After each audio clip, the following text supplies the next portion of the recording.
Being a YouTube creator messes with your head. Hey everybody, it's Jen. Welcome back to my channel.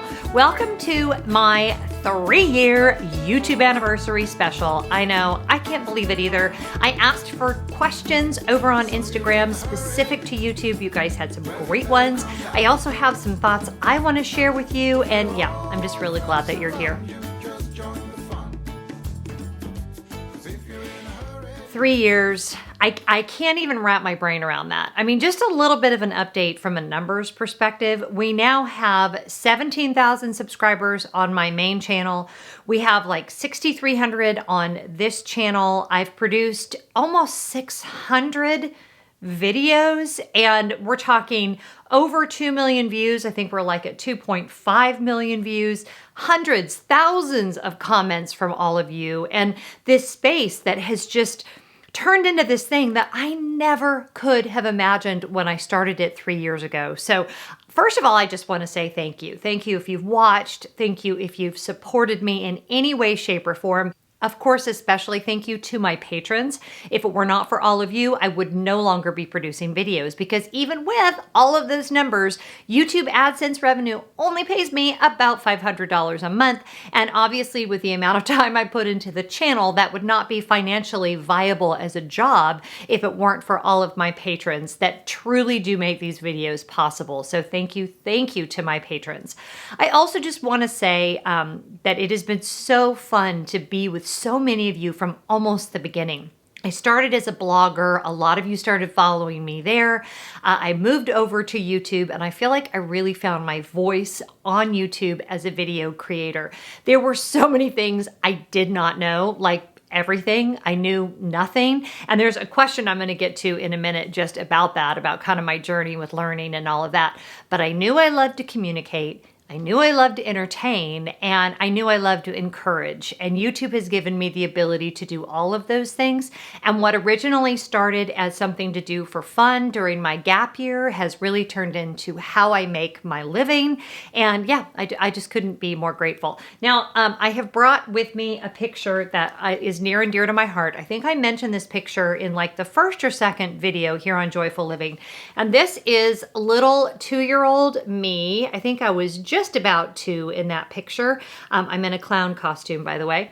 And I know for a fact that I am looking at my dad in this picture. And whenever I start to get discouraged as a creator or feel like, what do I really have to offer to the world? I get that imposter syndrome. I get beaten down. I remember this little girl and how loved and valued she felt and how she really thought anything was possible. So this picture is never very far from me. And I think it's a good reminder for all of us to remember that the world is a very unforgiving place in a lot of ways, but we can all kind of channel back into being that little girl or that little boy or that little person that knew that they had great things in store for them. And to really recapture that and recapture the imagination that we had then has always been one of my major goals. So I thought it was appropriate that make sure the ring light isn't shining in her face. Poor thing. Anyway, let's talk about YouTube. My journey has not been normal. One of the things that drives me absolutely nuts is when you will watch videos from creators who will refer to themselves as a small channel and they have like 70,000 subscribers, or they'll refer to themselves as slow growing and they have gained, 20,000 subscribers in 1 year. I just want to say that I do not consider myself a small channel, and I know for a fact that the amount of money I derive from my various income streams, both Patreon, YouTube, now as a YouTube coach and consultant through some, the little bit I get from merchandise sales, that really it is very rare, and I am in the very upper percentage of YouTube creators. And I don't know why more people aren't bold about saying that, because I really feel that it's a situation where preparedness meets an awful lot of just good luck, and I was in the right place at the right time. And creators who try to kind of, I'm all about humility, but I think for me, when I was first starting, it was a little discouraging when I'd watch a video from someone with 50,000 subscribers and they'd be talking about how they were a small channel. And I think, what am I? Like the speck of dirt on the back of an ant that is crawling on the ground. It's just kind of demoralizing. So I just want to be really clear at the outset. that my story is very fortunate, and I am well aware of that, and I never, ever, ever take it for granted. And I'm also always mindful that many of you watching this are baby creators. You're just starting your channels, and it's very easy to compare where I am to where you are, and it's very easy for me to compare where those 100,000 subscriber channels are to where I am. So we are all on this little journey exactly where we're supposed to be. So just take a breath, know that you're where you're supposed to be, create the best videos you possibly can, and you're going to be okay. So there we go. So I wanted to get to some of your questions because I kind of felt like, you could hear me blather on about being a YouTube creator, but the most helpful thing is probably to find out what it is that you're interested in knowing. If you're not following me on Instagram, by the way, make sure you go and do that. That really is how I communicate with you guys on a daily basis, and I just love interacting with you over there. So let's just start at the beginning. It's a very good place to start. This is from Celine Bean, and Celine asks, what equipment is essential for first-time filming super beginner? So I don't think any equipment is essential, especially if you have a newer version iPhone. Lately, honestly, I am doing at least 50% of my filming on my iPhone 12 mini. The camera on this thing is unbelievable. The motion stabilization is great. The microphone is even okay. And you can buy an external mic for an iPhone 12 for like $30 on Amazon. I don't think a beginner should spend any money on equipment at all. I think you have to figure out your voice, and then maybe down the road you'll want to upgrade. I finally decided it was time to, when I started vlogging in the parks and traveling, I did get a Mark G7X2 for that. But even now, I think that I will probably end up doing a lot of my filming on my phone because it's a little less conspicuous than my big camera. I finally upgraded maybe 18 months ago to the Canon EOS M50. That's what I'm filming on right now, and it is equipped with a Rode microphone.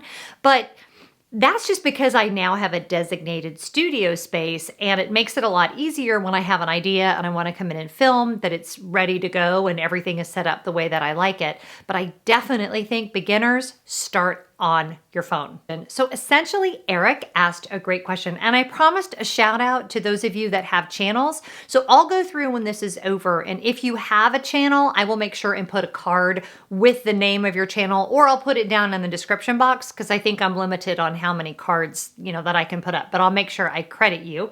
Essentially, Eric asks, how do you come up with ideas for videos, and what is your favorite topic? So for whatever reason, this is the one area, and boy, knock on wood, that I do not struggle with. I think because this is so cheesy, Jen, don't say this. I'm probably going to say it anyway. I feel like I have always had so many ideas for videos, like my whole life. Like my brain, I come up with ideas in the shower. I come up with ideas while I'm driving. I come up with ideas while I'm on the treadmill. I come up with ideas while I'm doing my ballet. And I basically have a notebook in every single room in this house. And every time I get an idea, no matter how crazy it is, it goes in that notebook. And then once a month, I have a major brain dump where I gather together all those notebooks. I write down all of the ones that are good. And then I flesh out which ones are plausible for the next month.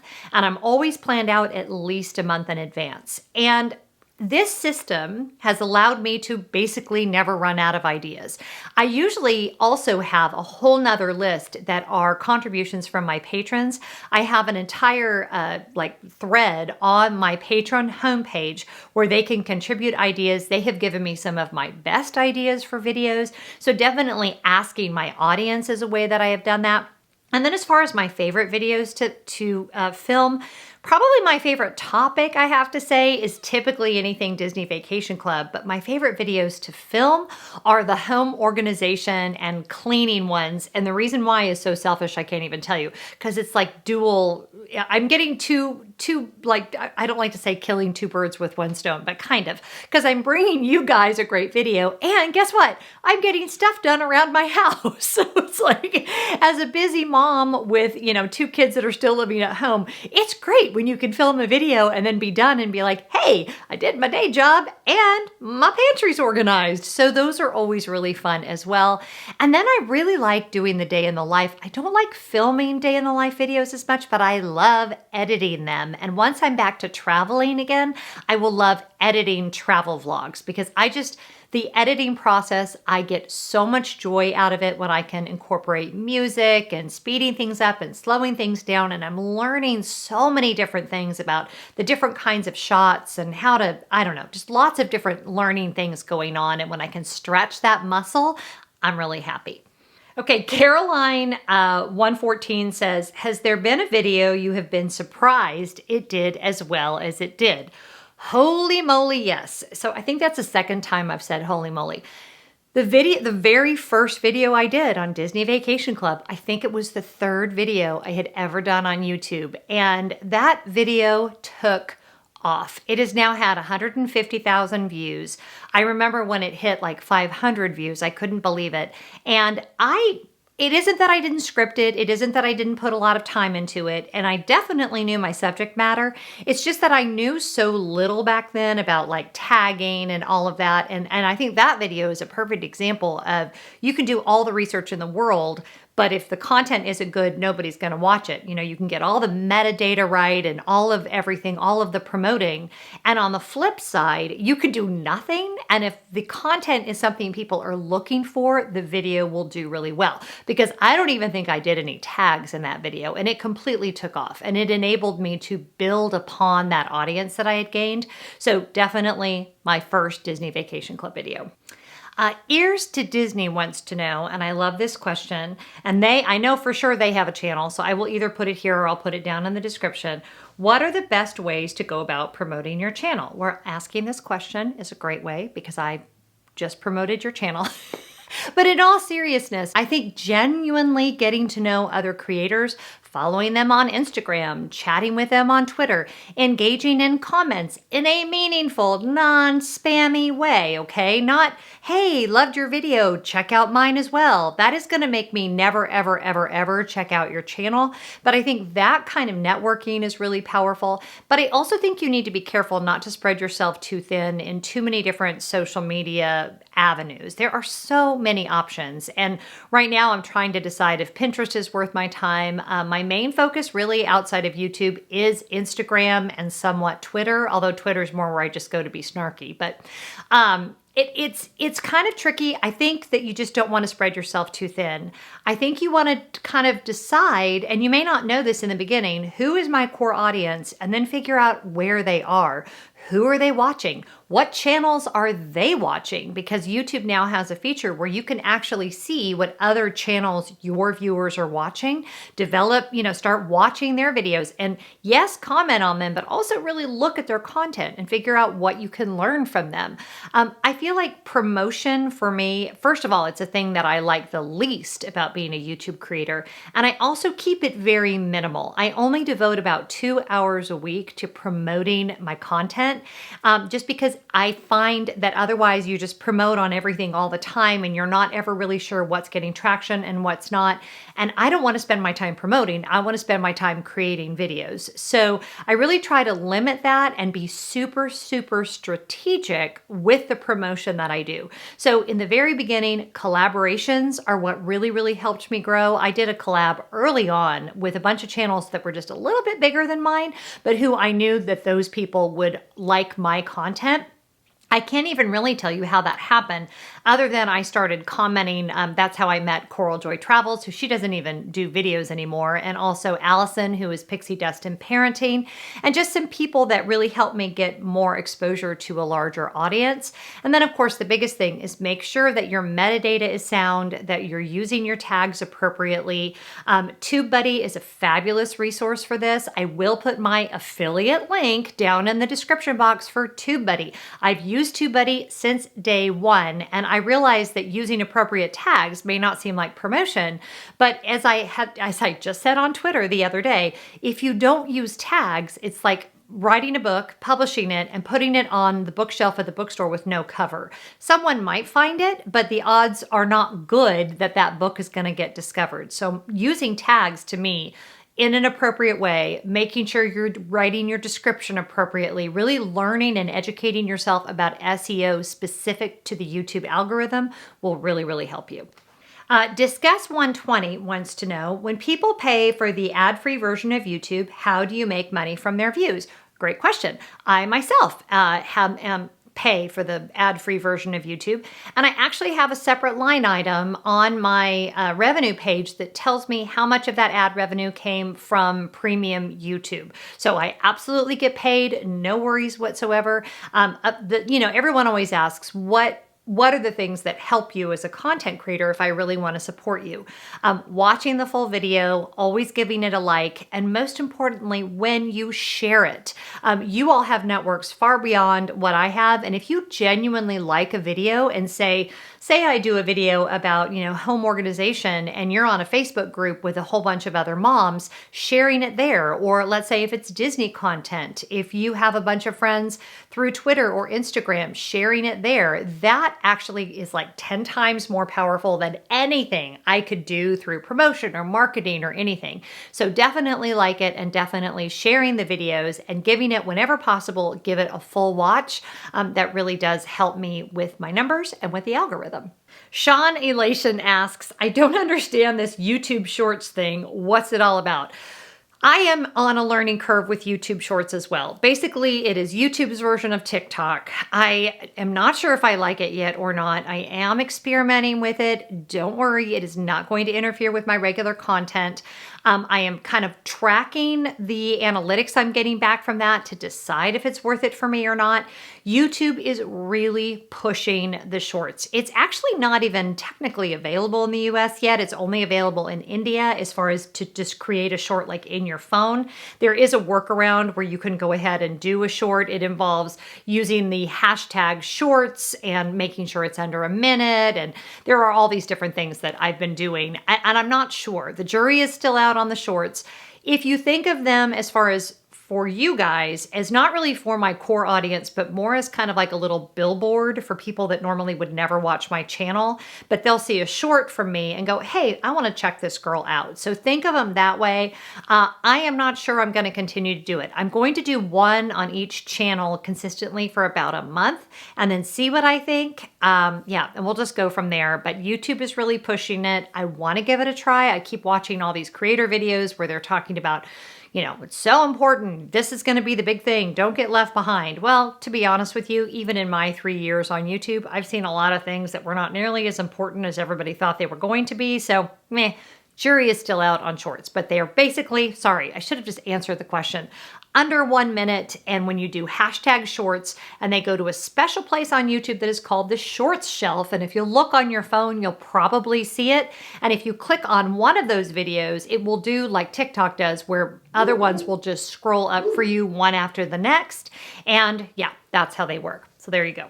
Oh, and I should have said, if you watch one of the shorts videos on your regular playlist, like either in your subscription feed or from browse, it works just like every other video. But if it's on the shorts shelf itself is how it will show up as a short. I know, it makes sense if you don't think about it. I'm not even sure I completely understand it yet. So this is the one that I really wanted to focus on. And so I'm going to answer this question. Do I want to make that? Well, let me answer one more short one, and then I'm going to get to this last one, because I feel like this last one is the doozy. It is the one that I read it, and it's from my friend Kyle, and I was like, yeah, that is a whole thing. So this is from Mama Z Reese. Do you practice what you're going to say or just wing it? I would say it depends on the video, but I always have at least an outline. Sometimes I have a full script, not very often. I tend to do a lot better with just like an outline and just knowing like bullet points of where I'm starting, where's the middle, and where's the end, so I don't ramble on endlessly. Sometimes I do anyway, but that's what editing is for. And I do want to answer one more question on the editing front before I get to the final question from Kyle. But always have a plan. I have a whole day of the week that I dedicate to scripting out my videos, but I find I do better if it's just bullet points instead of like trying to memorize a monologue. When I do it that way, I feel like I come across really wooden and not natural. And I think I just communicate better if it's more conversational and a little less formal. Okay, this is from RMH0116. How did you learn to edit videos? Oh, so that's a big question. I knew nothing about editing videos. I did know a little bit about like film composition and that sort of thing. I actually had been part of a team that created films in my old job. I actually have an IMDb page because I was a producer on a couple of films, which is kind of crazy, but they wanted to submit them to a festival. They needed a producer, which really was my role, but I was more like the one just saying, here's the money, here's the timeline, where are we with this, I need that, which I guess is really what a producer does. So yes, I was the producer, but I knew nothing about editing and I knew nothing about filming. So the good thing about YouTube is there are tutorials about everything you need to know to be a YouTube creator you will find on YouTube. And I know that seems a little silly, but I probably spent maybe 2 months devoting about 10 hours a week to nothing but learning how to do YouTube before I ever filmed my first video. Now, you may find it much easier. I use iMovie to edit. It probably took me a little longer than it would take most people, but I was determined to tackle it. And when I would get discouraged, I would look at other YouTube creators and I would remind myself, Gosh darn it, Jennifer, you raised 3 children, including a set of twins, and your husband traveled all the time, and you worked full time, and you had a full career. You can learn how to edit YouTube videos. so I can't tell you how long it used to take me to edit a video. I think back now and it was cuckoo bananas. If you go back and watch some of my earlier creator updates, you will see that journey unfold. Now I can whip through editing a video super fast. I feel like my editing has improved so much. I've tried to do Final Cut Pro, but we just don't get on, and iMovie and I are best friends. So love iMovie, and I really do think that anybody can learn it. You just have to devote yourself to it, take your time, be patient with yourself, and you can do it too. Okay, this is the last question, and this is from my friend, the real Kyle Stevens. Now, I watch Kyle's channel pretty religiously. He does a whole bunch of Real Housewives content that I am here for. He knows that I love his channel. So go and watch. If you like Real Housewives at all, or you just love someone fabulous who tends to have an attitude, go watch Kyle. But Kyle asked this question. Well, he asked several, but this is the one I want to talk about. How do you keep from getting bummed when certain videos perform better than others? So here's what I want to say about this, you guys. Being a YouTube creator messes with your head. People, when I start to work with maybe, people that have hired me to do social media consulting for them, which I do and I love. And if you tell me you're doing it for the money, I would say go work at Target because you will work way less, you will make more money, and plus bonus, you'll get a discount. Like, it is so hard. So first of all, it's hard to get discovered in the first place. And when I say discovered, I mean it's hard for the algorithm to even start showing your videos to anybody because the algorithm is like this god. And when you create a video, you basically, you lay your video as a sacrifice to the god of algorithm and you hope that he's going to approve of your sacrifice. And if he approves of your sacrifice, then he'll tell people about your videos. And if he doesn't, then he will destroy you and no one will ever know you exist. And you think I'm exaggerating, but I really believe there are probably YouTube creators watching this going, yes, that is exactly how it feels. And every single time you put a video out into the universe, you are waiting to see if the God algorithm is going to approve or disapprove of your offering. You can go into this spiral of like, why do I do this? And I'm talking about in the same week, right? Like you might have one video on Tuesday that goes cuckoo bananas, and then on Thursday you put up something and nobody watches it, and the people that do don't seem to like it, and you lose 5 subscribers. So you really have to remind yourself that there actually is no algorithm god. The algorithm is not a person. It does not love you. It does not care about your life. It is purely going by numbers. And sometimes a video will bomb because, for example, you put it up during the opening of the NBA, or you put it up and then some big thing happened in the news, or there was a YouTube outage, or people were cranky that day, or whatever the case may be. But you have to figure out how to not take it personally. Now, having said that, sometimes I will put out a video that I know is not my best work. I try for that not to happen, but nobody can put out their best work 100% of the time. I don't think it's physically possible. So when that happens, and I know that I could have done better, I just kind of go, meh. And the thing about YouTube is you have to be okay experimenting, because if you do a video and it stinks, YouTube actually doesn't punish you unless you do that over and over and over again. So we all have some margin of error here, and you can actually take some chances with your channel, especially when you're trying to grow, and kind of see what happens, and know that if it's really bad, don't worry if people will judge you for it, because YouTube, the God algorithm, ain't gonna show it to anybody, so no one will ever know. So you have to be willing to experiment. You have to be willing to accept that there are certain things you just don't have control over. And I am still working through this. Like, I just took YouTube Studio off my phone because your friend here was like 2 o'clock in the morning. I would wake up because perimenopause and hormones. Sometimes I wake up at 2 in the morning. Also, global pandemic, whatever. And some people doom scroll. I look at my YouTube analytics on YouTube Studio at 2 o'clock in the morning. That is not healthy. And I was like, I need to stop that. I have got to get off the crazy train. In fact, right now, as I'm talking to you, I put up a video and I stayed on there for about 30 minutes to answer like the comments from people that are on there right away. And then I was like, walk away, walk away. It's out there. It is what it is. Your YouTube video doing well or doing poorly is not a reflection on, is it not a reflection of your value as a human being, it's not even a reflection of your value as a quality creator. Like, you could be a great creator, and for whatever reason, that video didn't resonate with this particular audience at this particular time. And I did pursue acting for a while, so you kind of have to be like that about it. It's like, so you're too tall, you're too fat, your hair is the wrong color, you're too skinny, and that could be in the same week. You could be too fat and too skinny for a role in the same week. So it's kind of the same way. Do the best work you can. Put out into the universe your best intention. Decide who you are and kind of what difference you want to make in the world.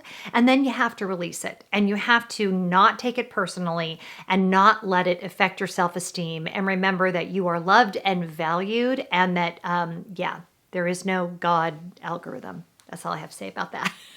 Okay, you guys, these were phenomenal questions. I am truly honored to have such an involved, engaged, and committed community. That has been the biggest surprise to me of all of 3 years being on YouTube. My patrons hear me say this all the time, but I would rather be 100 people's favorite thing than 1,000 people's 100th favorite thing. I feel like I have developed this core audience, and you guys are amazing. You're engaged, you're involved, you care about me and my family and my dogs. I just never could have expected that. So thank you from the bottom of my heart, whether this is the first video you've ever watched or whether you've watched almost all of the 600 videos that I've put up. I am honored that you would take the time to spend with me. And if you've made it all the way to this part of the video, I have to believe that you liked it. So please make sure you give it a big thumbs up. Make sure you subscribe to the channel. And I do not do sponsored content. So if you'd like to ensure that I'm able to continue to make YouTube videos, I would love it if you would consider joining us on Patreon. Whatever you're doing, I hope you're finding joy. I'll talk to you soon. Bye-bye.